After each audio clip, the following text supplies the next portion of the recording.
All right, well, we're back. It's Hey! Mrs. Martin and Mrs. Pickett. and we're here to talk to you about some pictograph perfection. Are you ready? I'm ready. Let's go. All right, so the first thing we got to talk about is what in the world is a pictograph? Something with pictures, right? You're brilliant. How did you know that it was pictures? Because it's called a picture graph. Oh, brilliant. Yeah? Wow. Okay. Well, I found an example, and this one's pretty simple. But if we look at it, it's very similar to our bar graph in that, look here, we have this handy-dandy title. Oh, yeah. And everybody at home, what's our title? That's right. It's Our Pets. Okay. And then over here we have labels. But this one is going to be more of our categories. So it's Okay. So the categories are going to be on our vertical line instead of our horizontal. Okay. So that's a Right. difference, I think, in a bar graph and a pictograph, isn't it? It is. What else do you think is our biggest difference? Well, I see a lot of pictures instead of bars. Right. But what do you notice about all the pictures? They're the same. They are all the same. And that's going to be important because down here we have this fancy key. And I don't Is know that if a you can poodle? see that. It kind of looks like it's a dog in front of a handprint, I think. Oh, okay. Yeah. I couldn't tell if it was It's kind of a, yeah. green-haired poodle, maybe. Yeah, maybe it's a, I don't know. He just came back from the groomer. He's looking spiffy. So we have our fancy label down here. And how many does one of these pictures equal? Looks like one dog equals one pet. Exactly. So, You know, I find it interesting that they decided to do dogs in the bird column, too.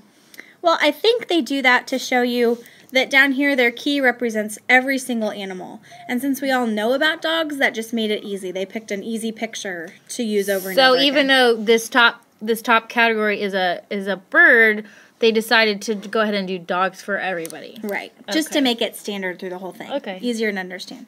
So, if we take this each section at a time, how many birds do we really have? It looks like, well, if one picture equals one pet, we have two birds. Exactly. So there's two. So for my sake, I go through and I write how many that actually equals. Yeah, I our, like to do that, too. our key won't always be one. So we want to make sure that we're making sure all of those pieces are together. So then we have, it looks like 1, 2, 3, 4, 5, 6 cats. And then 4 guinea pigs, 4 fish, and 7 dogs. 7 dogs. I wonder how many there is altogether. How do you think we could figure that out?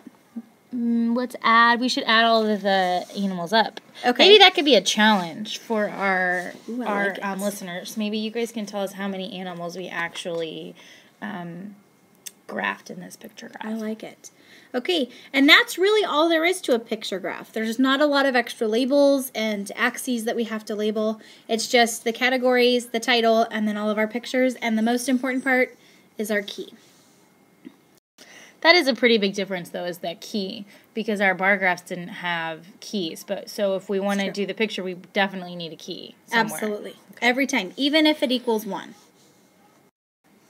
So this one is a very similar data, it looks like. We still have our title up at the top, and we still have our categories down the side. But what I've noticed that's a little different is our key. So everybody kind of put your eyes down at the key, and I want you to pay attention to, we aren't representing one pet with a paw, but we're actually doing how many? We have 2 this time. Yeah, there's 2. So one paw actually stands for 2.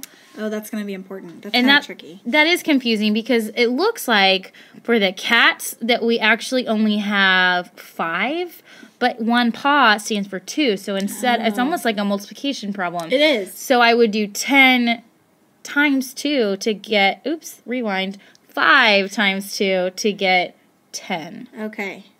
Does that make sense? So for the cats, we actually have 10 cats, or you could even count by 2s if you Right. didn't want to do multiplication. So for our dogs, we don't have 2 votes, but what do we actually have? We're going to count by 2s. We're going to say 2 and then 4. So our final answer would be 4 on that one. Okay. And so then what do you guys think hamster would be? Why don't you think about that for a second? If you got 6, that's what we got too.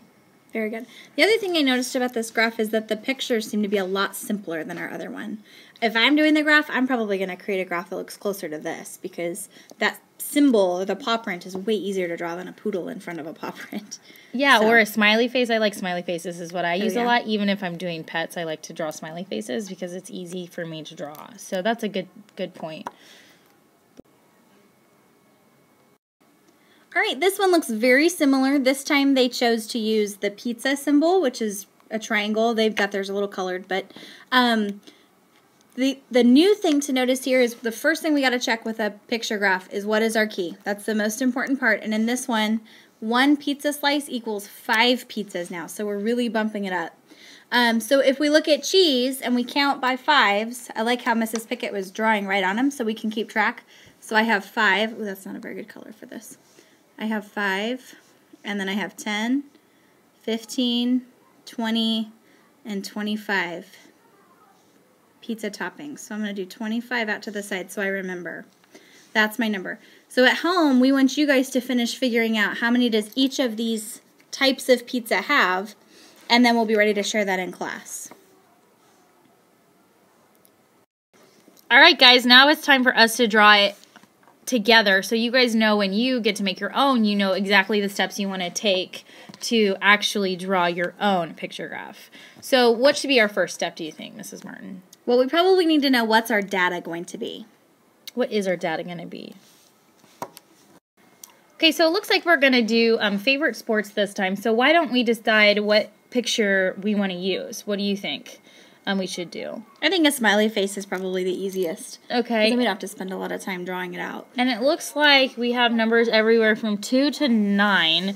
So what do you think we should do as far as our key? Do you think? I think even numbers personally are probably the easiest because then you can divide something in half. So let's just go with 2s. Do you think? That sounds good. So the first thing I'm going to do is I'm going to go ahead and I'm going to draw my box.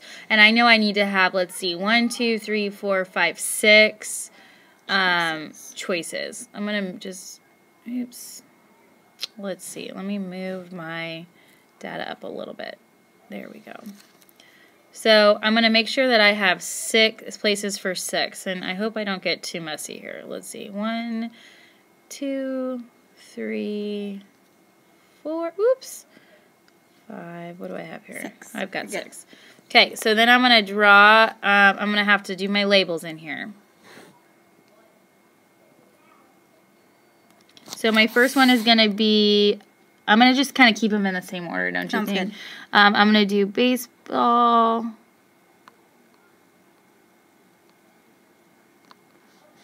basketball,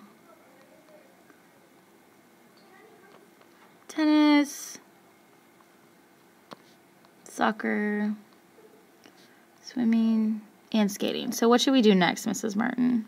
Well, we got to have a key so we know how much our pieces mean, right? Mm-hmm. Okay, so maybe we can put our key up here in the corner. Yeah.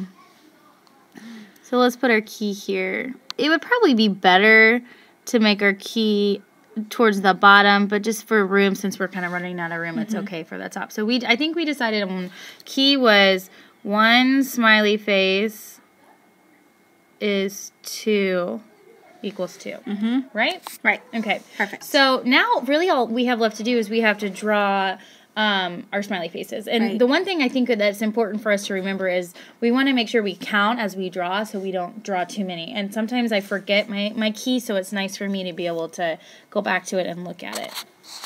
So let's go ahead and we'll go ahead and draw our baseball. So we have 9, so I'm going to do start with 2, 2, 4, 6, 8. Now what do I do for 9?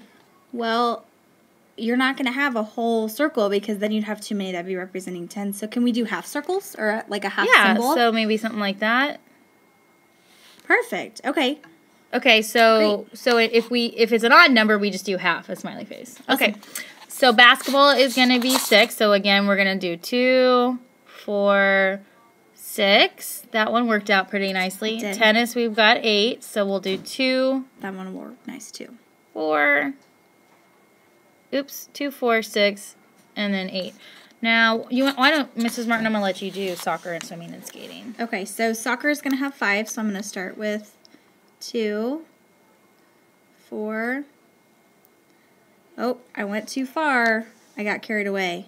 So I'm going to take away half, and then I'm going to finish. So there's 5, right? Yep.